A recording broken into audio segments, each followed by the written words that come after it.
Hey, Melton Family, my name is John Hamilton. I work in the safety department, and today I have the pleasure of sitting here with Alton Jackson on the 7th episode of the True Blue podcast. I'm glad you're joining us. Alton, believe it or not, has been with Melton for 30 years, and they're all safe. Isn't that amazing? Alton, what's it feel like to have 30 years of safe driving, man? It's unbelievable. I think back when I first came into the industry, I always wondered how the older guys that I was meeting and seeing, how they got to where they were as far as safety was concerned. It was just always such this mind-boggling thing, how they could go so long without an accident, a scratch bumper, or anything. And I just always wondered how they could do it. And as time has gone on, I started to realize that this experience, you start to recognize things before they actually take place in front of you to cause you a problem. You actually envision something taking place before it does. So it's just, you get that sense about you. Kind of like a spidey sense of, Exactly. hey, wait, something's off here. It doesn't look quite Exactly. right. Uh-huh. How do you develop that? Time. It's just time. It's simply just time. You just have a feel for things. People driving down the street in front of you or they pass you, you know what they're going to do before they even do it. You know, just their body language, the language, if you will, of the car, the motion of the car. You know that they're going to do it before they even do it. And it's just something that you anticipate, a lot of anticipation. Okay. Uh-huh. Okay. In that anticipation, we talk about the Smith system a lot. Mm-hmm. When in your career do you think that just became second nature and you didn't have to think about your surroundings? I honestly couldn't tell you. It was just one day I realized that this was going on. And I started to realize that I was going into these places and I would just take a survey of where I was at. And I recognized hazards before they were even hazards. And I knew to stay away from here, do this, do that. As I've always said, if you go into a place, walk the path before you go in there. Yeah. To always leave yourself a way out. Absolutely. Don't drive in blind. And I've been told before that, you shouldn't walk, here and there, you might get hurt or something like this. But, this was always kept me out of trouble is if I'm not sure about a street I'm going down, I may park my truck and go and walk down the street a couple blocks and be sure that I can go down there. Width, height, whatever, weight. You just never know what's there. You can't see. Absolutely. We've talked to a couple of drivers in the last few weeks who ended up down roads that the sign that said no trucks was down the road a little further, not at the corner. Mm-hmm. And you'd see that if you walk down the street. Exactly. Very cool. Yeah, if I'm looking for an address, it might be an address that you can't see. Walk down there with a flashlight, looking around, and see if you can find it. A customer may have told you that it's there, but you may not be able to see it unless you literally walk to it. So that's kind of the way I do things. Just old-fashioned, old school way, as we like to say. Old-fashioned. Yeah, you don't cut corners. That's right. Exactly right. Very cool. So again, 30 years. Mm-hmm. Is that hard to grasp? It really is. It really is. I'm at that point now. It's I think about it's been so long since there has been an incident, if you will, that I'm more aware now, trying to prevent problems. Sure. Because the whole thing, time can really get you into a sense of security, and if you're too secure, too comfortable with what you've done in the past, and you're not maintaining that awareness, you're quick to fall off the deep end, in my opinion, and get yourself into something that you don't need to be into. You have to always be aware. Don't get complacent with things. Can we run down that rabbit trail a minute? Because that's an amazing point. In the fact of we've got drivers, and I've been in this category myself. Mm-hmm. I'm gonna tell you, in my life that I'm comfortable with what I'm doing. Mm-hmm. I've arrived. Mm-hmm. I don't need to worry about it anymore. Mm-hmm. You become unteachable. You become, but what you just said is the absolute opposite of that. Mm-hmm. Now you've even got to be more aware. Exactly. What are the motivations that drives that, and what helps keep that on the forefront of your mind? I guess It may go back to when I actually played football. Okay. Sports. As a young man, I was a defensive end. Weighed about 170 pounds, but I was an all-district defensive end. And 9 out of the 10 guys that I played against, our team was a small team, but 9 out of 10 times we were playing against someone a lot larger than us. Okay. And we were taught to strive for perfection in defeating our opponent. Your opponent is larger than you are, so you have to be a little bit smarter than he is. You have to think ahead of him. You have to want to be better than he is. And in that betterment, we were taught a simple drill. Okay. And that was simply take control of a person's head as a football player, take control of their head, because wherever their head goes, their body follows. Okay. You're using their own strengths against them. And so you just have to be aware of what your strengths are and constantly strive to improve on your own strengths and weaken your opponent, if you will, if that's a good way of saying it. Okay. Weaken your opponent. So weaken your opponent and just be better than they are. Outthink them. And you want to be better at everything you do. And in childhood, I was taught to, strive for the best. Yeah. There was a gentleman, Dr. King, Martin Luther King, Yes. always said, if you can't be a street sweeper, be the best street sweeper you can ever be. If you want to be a scrub on the side of a hill, be the tallest scrub on the side of that hill. If you can't be the sun, be a star. But it's not by size that you win or you fail. Be the best of whatever you are. And that's what I try and do, is be the best of whatever I am. Very And I cool. try and pass this same message on to the guys that I mentor also. Okay. Mm-hmm. Very cool. Yeah. Very cool. So going back 30 years ago, Mm-hmm. were you driving already when you came to Melton? Yes. Mm-hmm. What kind of experience did you have before coming? Well, my experience started in childhood. Okay. My uncles, they were truck drivers. They were heavy machinery haulers. And when school was out, spring break, Easter break, whatever it may be, I was sitting in the passenger seat with one of those guys. And learning the ropes of heavy haul and things like that, how to secure as a 7, 8, 9, 10-year-old kid. That was the best thing I could ever done. And there I was sitting up in the cab of this big truck and just dreaming of that day that I could actually drive one myself. And that's really where it all started. Plus my grandfather was a farmer. Okay. He had heavy machinery also. Yeah. And so I learned those type of things also too, which kind of catapulted me into it. And then as a even younger kid, my father was a construction machinery operator. Okay. So I had and still have some of them to this day, Tonka toys, and I was driving those things around in the backyard. And my aunt actually, she teased me for many years about being in the corner of her yard, and I actually dug out this hole about 2 feet deep with my machinery. But I've been driving machinery and things like that for years. As a kid, my grandfather put me on this tractor, driving and plowing fields at 10 years old, all by myself. So I've always had a steering wheel in my hand at some point. Was there ever a decision point of trucking versus construction versus farming? No, trucking was always trucking what I wanted to go to. Okay. It was just something about trucking that just pulled me to it. I don't know what it was. My dad, he always said, "Well, you got the smell of the diesel now. You've got it in your nostrils and you can't get it out. And you can't get enough of it." And as the years have gone by, I realized what he said was actually true. It's just something that you enjoy. A true trucker, a true truck driver is someone who loves what they do. And I really love what I do. Just that simple. Love it. Yeah, really love what I do.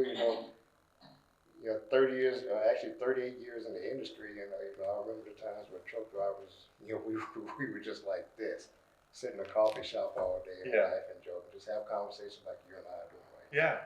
Yeah. And we had a good time, and now we no longer have a lot of time to do those type of things, but you establish relationships with people, and some of those relationships go on for years and years. I still remember and still talk to a couple of guys, especially that kind of tutored me along my way to where I'm at right now. And, You know, they're still dear friends of mine. One of them still works here, actually. Wow.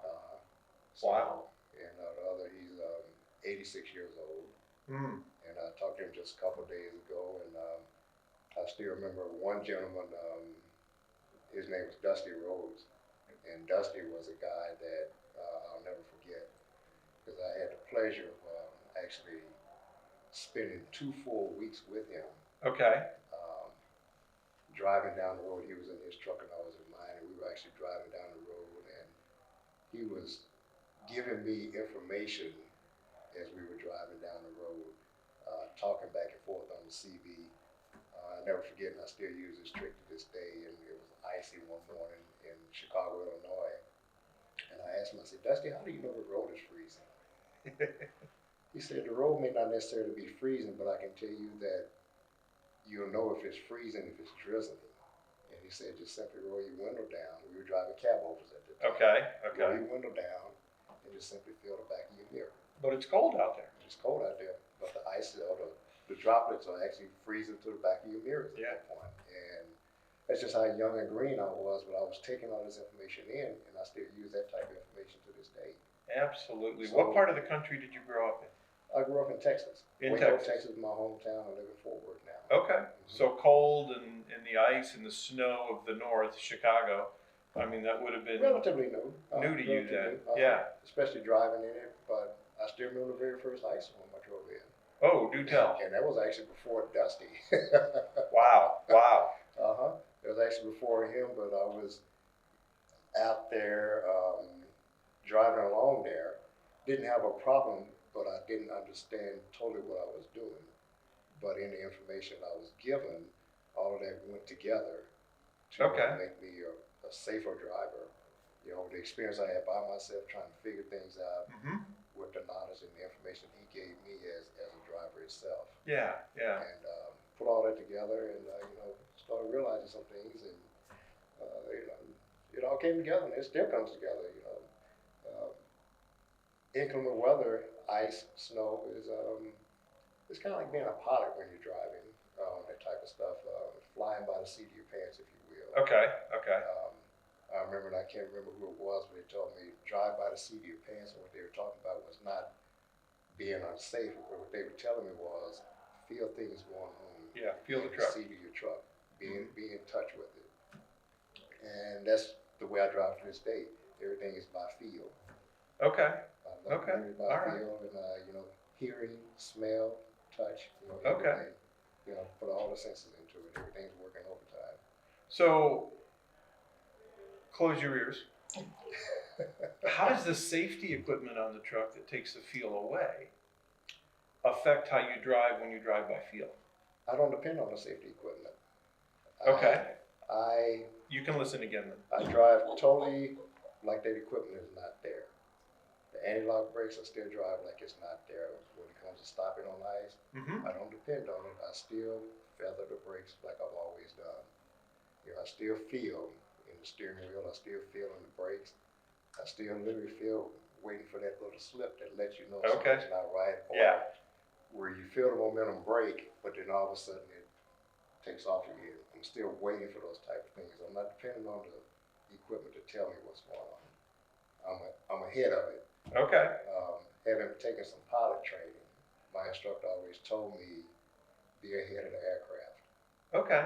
Always fly ahead of the aircraft. If it's going there and you're going to do a 10-degree bank to the left, where you better know that if the wind is blowing at you from, say, 5 degrees from your right, if you will, it is going to blow you another 5 degrees, so you have to compensate for it. So you always have to be ahead and aware of where you're going before you get there. Absolutely, yeah. In very layman's terms, he said, aviate, navigate, communicate. So you fly the airplane first, you're in control of it. Yep. You navigate it, you take it to where you want to go, and then you let people know what is going on afterwards. Okay. Yeah, so you always have to be ahead of everything. Okay. That's the way I look at trucking too, the same way. You're always ahead of everything. That's a good way to look at it. Yeah, I've done some flying as well. So you know exactly what I'm talking about. I know exactly what you're talking about. And one of the, other than the planning stages, you know, you have to do some incredible trip planning when you're flying, and you should do trip planning when you're driving. Exactly. the what I equate my flight training most with is the first time I soloed. Mm-hmm. You know, Incredible feeling. oh my goodness, you land the plane, or at least I did. You know, we landed, and the instructor is like, "Hey, pull right over there," and he hops out and says, "Okay, do a few more of these." Mm-hmm. And you had no idea it was coming, you know. Uh-huh. So the first time that a trainee is in the truck without, you know, he just finally now has his new truck. Mm-hmm. It's that same feeling of, Yes. yikes, I'm alone now. Mm-hmm. No one there's to help me. Exactly. It's an amazing feeling. Exactly. You know, it's a feeling that you never forget. You know, That's for sure. you mentioned a trainee being in the aircraft for the first time by itself. Well, one of those uncles I was telling you about. Yeah. I still remember to this day the first time he put me in the truck, and he didn't really put me in the truck, but he needed fuel in his truck, and I noticed he walked off. But as he walked off, he said, "Bring my truck over here." And here I was, I think I was 9 years old or so. No way. Yeah. And he had this 5-speed main and 4-speed auxiliary. And I looked over there at it and I said, okay, I've seen Uncle Lawrence do this many times. Okay, he did this, release the brakes. I did it, truck moved. So I went right over to the fuel pumps there. And I remember stopping, he was standing there with the fuel nozzle in his hand. I remember stopping right there at the fuel pumps.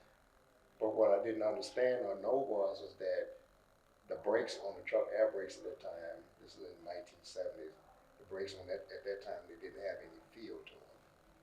And I mashed the brake and the truck suddenly stopped. But having known information and knowledge on how to drive standards, I still had the clutch in, but I didn't know that once you mashed the brakes, there was just going to be this sudden stop. Wow. Okay. But everything was fine. Oh, what I never forgot that. Never forgot it. Yeah, that had to be a very unusual feeling. Yeah, it was. Particularly up to a fuel pump. Yeah. No error for a lot of, no room for a lot of mistake there. Exactly.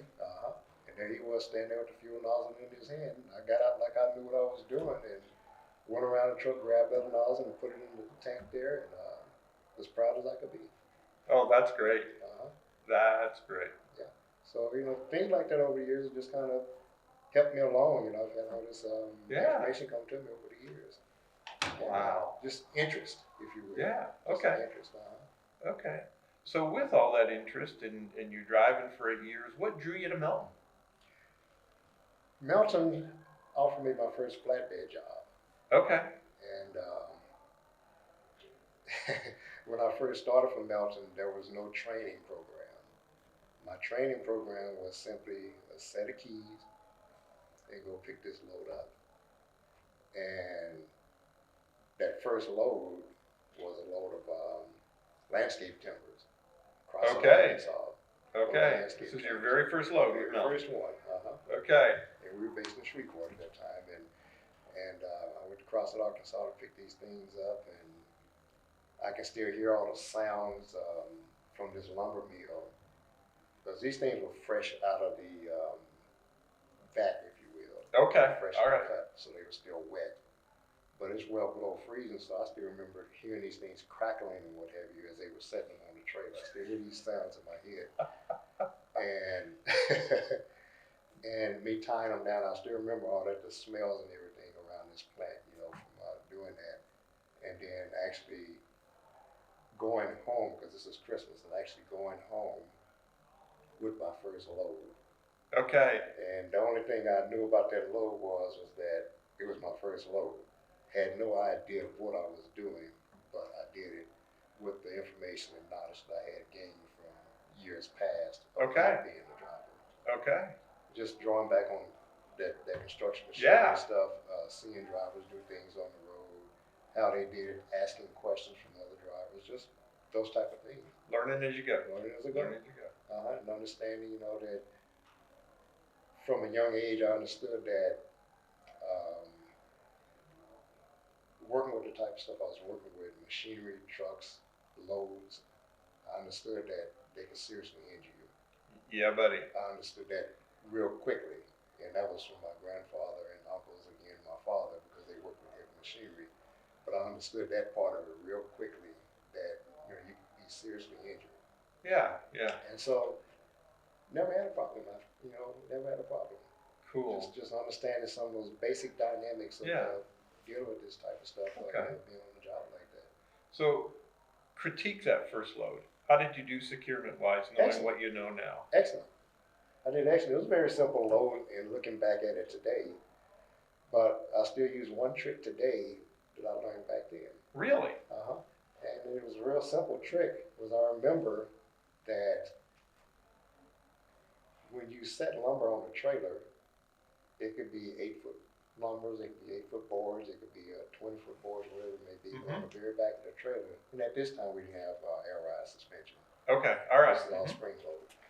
And I remember thinking and watching another driver, and I asked him, I said, why did you do this? And what he did was he simply put some 2x4s in the back of the trailer where the last bundles were going to go, and he stacked them too high, say 4 inches high. Okay, all right.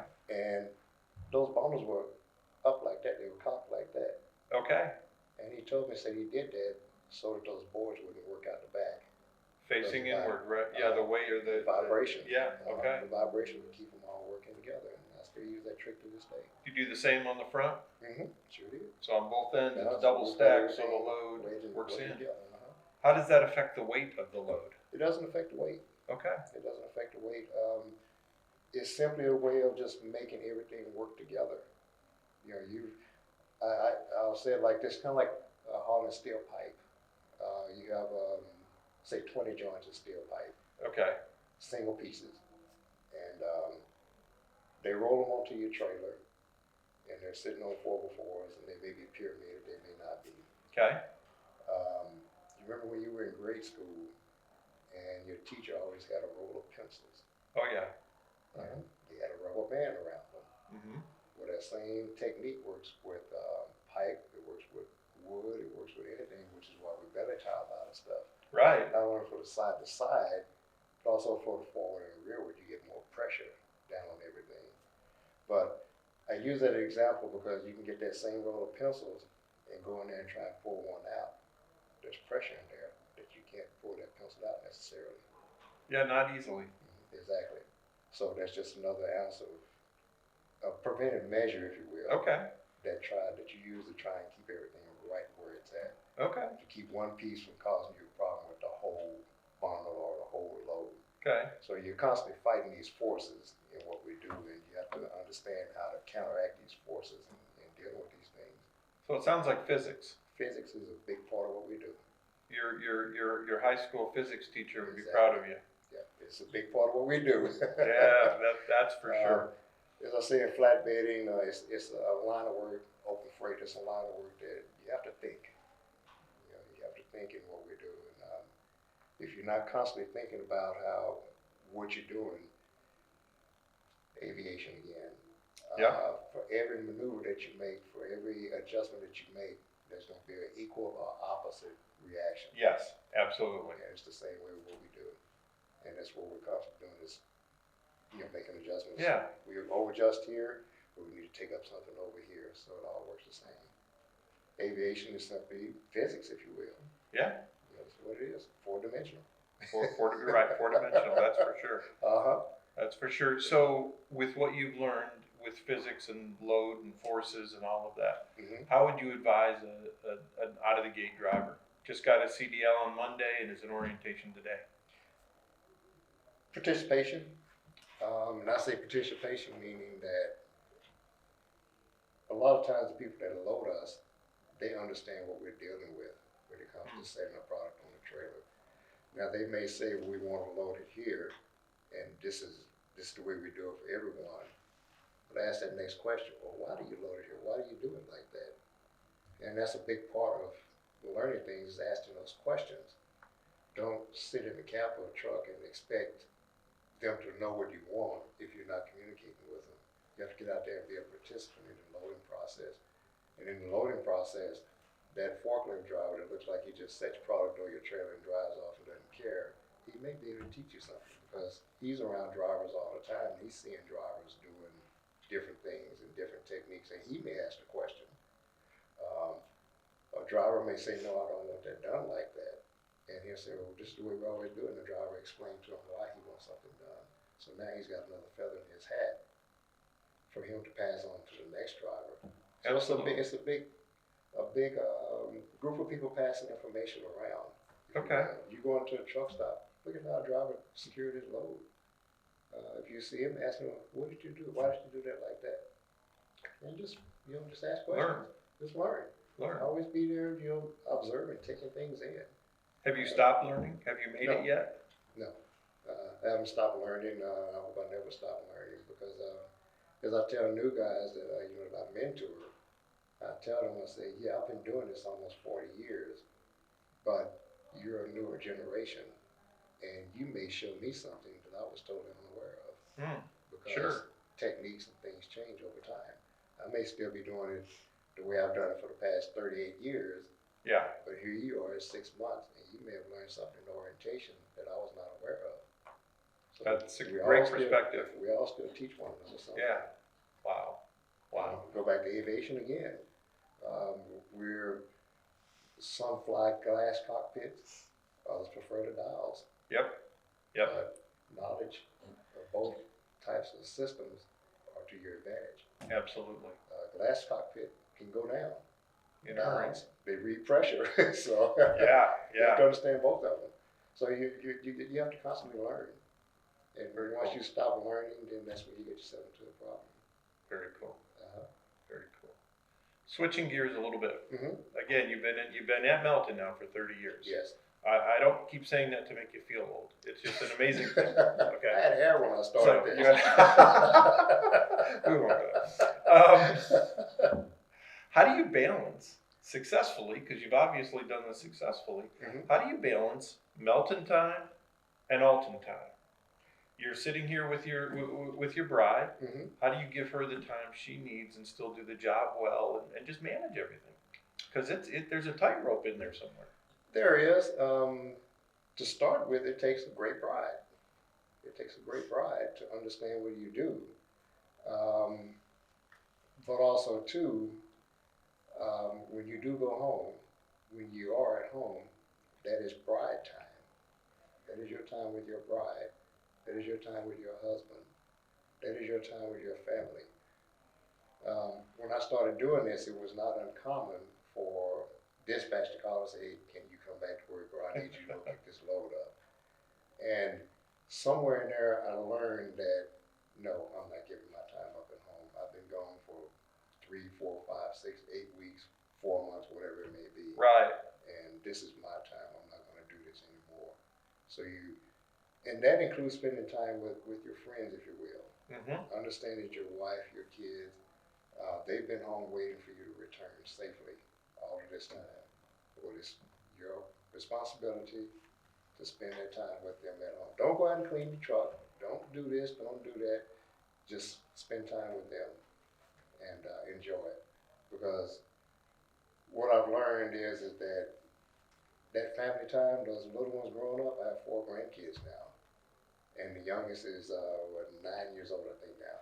Wow. And that time goes so fast that you have to understand that you can't capture that time. Right. You can't get it back. So enjoy them while they're young, because when they're young and they're goofy and doing all these little things, enjoy those times. Spend that time with your family, and when you go back to work with the understanding that you're going to return back to them safely. And then when you turn back to them safely, that's their time again. My wife and I, when I get home, we may stay home the first evening, or we may go out to dinner or something. But that's the way we do things.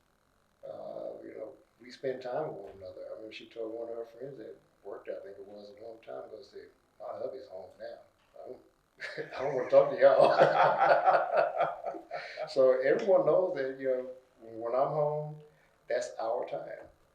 And you just have to make up in your mind that that's what you're going to do, and spend that time with your family, spend that time with your wife, with your loved ones, and don't let anyone interfere with that. Sounds very wise. Yeah, because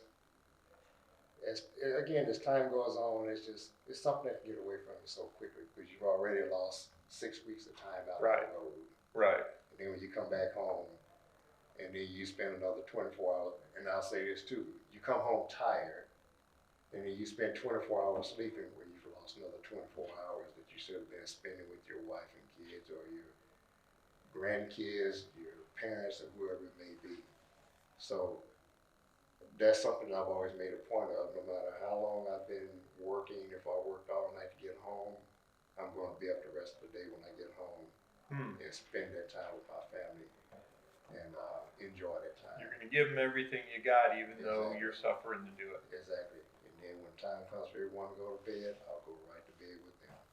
And sleep very hard. Sleep very hard, and when I wake up the next morning, I'm right there with them again. Oh, that's great.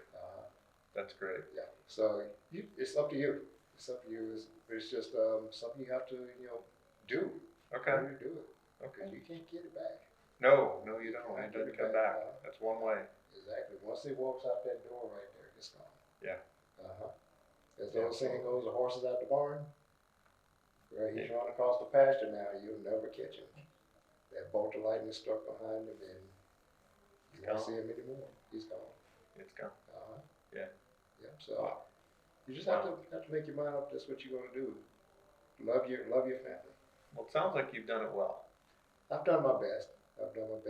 We all have made mistakes, but I've done my best. And age is wisdom.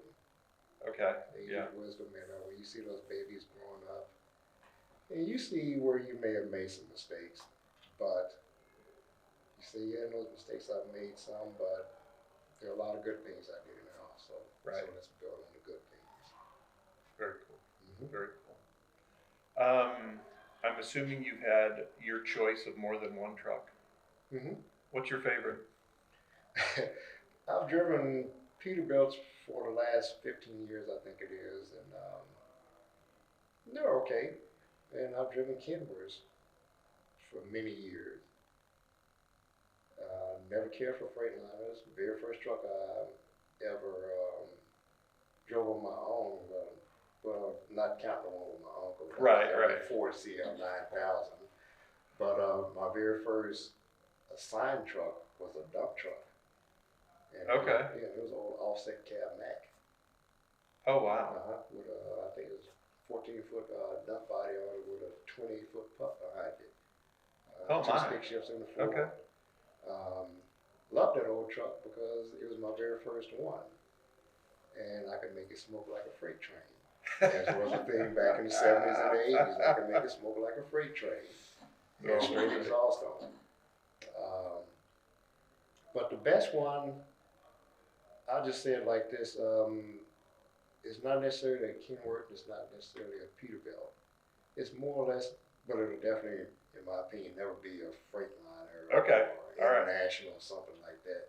But in my opinion, between those two, it depends on what I'm looking for in a truck. Okay. It's not saying that I'm stuck on this Kenworth here, I'm not stuck on that Peterbilt there. It's what I'm looking for feature-wise. Okay. Now, generally speaking now, all trucks have pretty much the same features. It's kind of like cars, they pretty much have all the same features. Yeah. But it may be simply where a gauge is placed. It may simply be the vision or the view out of the front windshield. It may be that it has windows in the sleeper. Okay. It could be a number of things. Okay. It could be, I use Freightliner as an example.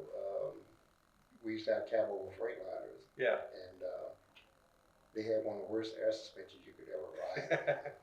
It reminded me of that old Mac I was telling you about. And they had what we call pancake air ride. It was simply two airbags stacked one on top of the other. Okay. And that was a rough riding suspension. Wow. I didn't like it, but when I think it was Hendrix or something like that, they came over with the single air suspension, single airbag, the big airbags. Yeah. Okay. Today. Mm-hmm. That was the best suspension you could ever ride on. It was a lot more forgiving. So things like that. It just depends on what I'm looking for. Okay. But I know on some trucks I can't get this and I can't get that. But going back to your original question, it would be a Kenworth or a Peterbilt, but they're both pack car products. Okay. So engineers are pretty much the same, but Okay. just depends on what I'm looking for. Favorite color? Don't necessarily have a favorite color. My colors tend to go with body style. Okay. All colors don't look good on a certain body style. Okay. So when I'm picking out a truck with a color, I'm looking for a color that's going to complement the body style, all the chrome, if you will, all the peaks and valleys, all of the roundness, sharp edges. I'm looking for what's going to complement that, because when the sun hits certain colors just right, it really makes things pop out at you. So don't necessarily have a favorite color. Okay. You can't nail me down on that one. All right. Well, that last question. Uh-huh. Is there? You've alluded to this a little bit, but is there anybody here, or are there people here at Melton that are your heroes, if you will? I don't know, mentors, or I know there's so many different departments, so many different things, but over the years that have always been there for you and you look up to. Just in general, the Melton family, because the people here in Melton we're just a big family, is all it is. You can always call someone and get the information you need, advice, or just talk to someone. Laugh and joke, have a good time, just everyone. And that's from the very top down, however far you want to go. It's pretty accessible here. Yeah, exactly. Yeah. It's exactly, so I can't put my finger necessarily on one person. Fair enough. But I will say this though, Bob. Bob is a guy I've always looked up to. Bob is a very knowledgeable guy. If you sit and talk with Bob, you'll see that Bob is more than just an executive. He's a human being. And Bob is a person that you can talk to and get an understanding about many different subjects. Yes. If you talk to him. Yeah, if you talk to him. But I've always admired him. Very cool. Yeah, I always admired him. Very cool. Well, congratulations on 30 years. Thank you. That's pretty exciting. Thank you. I'm hoping to do a few more, but I don't know that it'll be 30. That's great. But I've enjoyed it, and as I say, I wouldn't change it for anything. I wouldn't trade it for anything in the world. When I came to work for Melton Truck Lines, that was one of the best things I've ever done, and Melton has catapulted me into an area that I didn't know that I'd ever be in. Wow. They've given me the training, the equipment, everything, all the tools that I needed to be successful. And I guess that's why I've made 30 years here. That's exciting. And that's from management on down. Very cool. So very cool. A lot of knowledge walking around in this building here. It's always accessible to you. Very cool. Love it. Yeah. I love it. It's been, my experience as well, it's been a great company. So that's very good. Very good. Well, y'all, I hope you've enjoyed the conversation. And as said, this is episode 7. Look forward to episode 8 of Melton True Blue Podcast.